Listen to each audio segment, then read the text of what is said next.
Everyone in Riverstone town knew Mark Benson by a nickname he didn't like to hear: the lazy husband. Mark wasn't a bad man. He wasn't harsh, he wasn't dangerous, he wasn't unkind. He simply lived each day with no energy, no motivation, and no direction. Meanwhile, his wife Elaine worked 2 jobs, kept their home steady, and pushed herself toward the life she dreamed of. She tried for months to get Mark to care more. She encouraged him, advised him, prayed for him, and even cried quietly on nights he couldn't see. But Mark never changed. He always said, "I'll start tomorrow." And tomorrow always disappeared. Still, Elaine loved her husband deeply, even if she felt the weight of their life pressing more on her than on him. One chilly Thursday evening, everything changed. Elaine came home from the bakery expecting the usual scene. Mark lying on the couch, television talking to itself, plates left wherever they fell. But instead, she stepped into a house that was completely silent. The living room was strangely tidy. The TV was off. The curtains were half open, letting in the cool evening light. Her eyes fell on something unusual. Mark's phone, lying cracked on the floor as if it had fallen. "Mark," she called out. No reply. She walked toward the back door and saw it standing slightly open. A cool breeze slipped inside, carrying the smell of wet grass. On the ground, she noticed muddy footprints, leading from the living room to the backyard.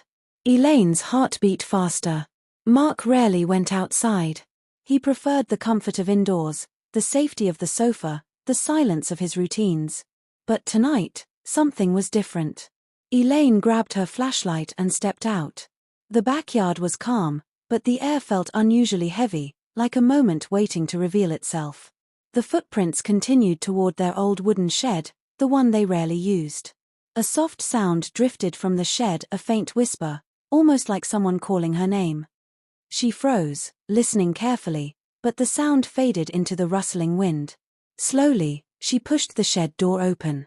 Inside, the small wooden table stood in the center. On it was a neatly arranged stack of sealed envelopes, each one with her name beautifully written in Mark's handwriting. But Mark himself was not there. Her breath caught. She picked up the first envelope and opened it.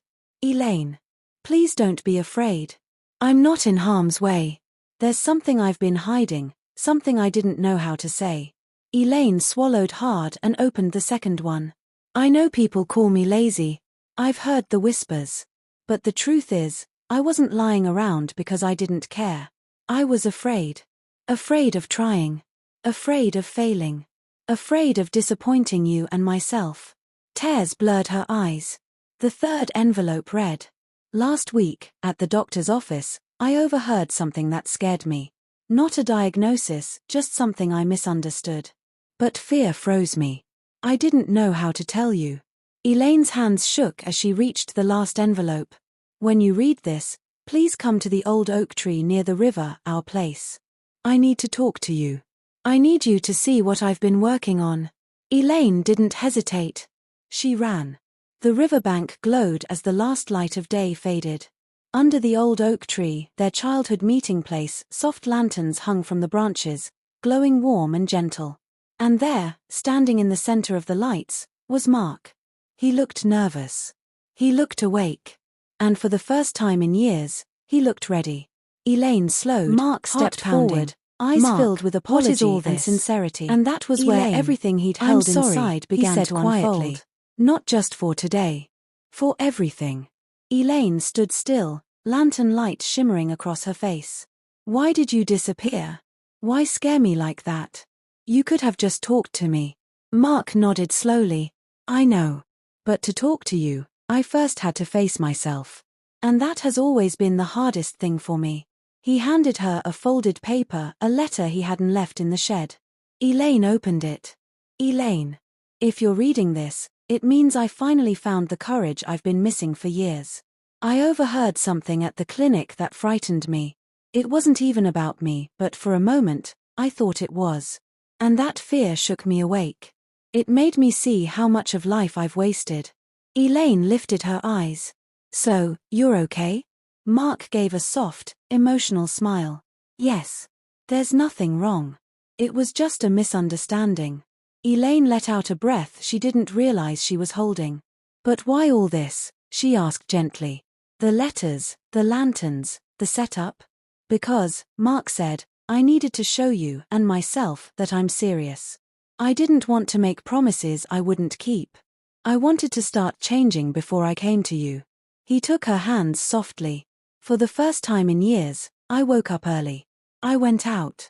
I volunteered to help my brother at his construction site. I fixed the shed door. I planted flowers behind the house. I've been learning how to work, how to move, how to try. Elaine's eyes widened. Mark, you did all that? Yes, he whispered. Because I realized something. Laziness wasn't my real problem. Fear was. He continued. I was scared of failing you. Scared of trying and falling short. So I built a comfortable little world where nothing could challenge me. He shook his head, voice cracking slightly.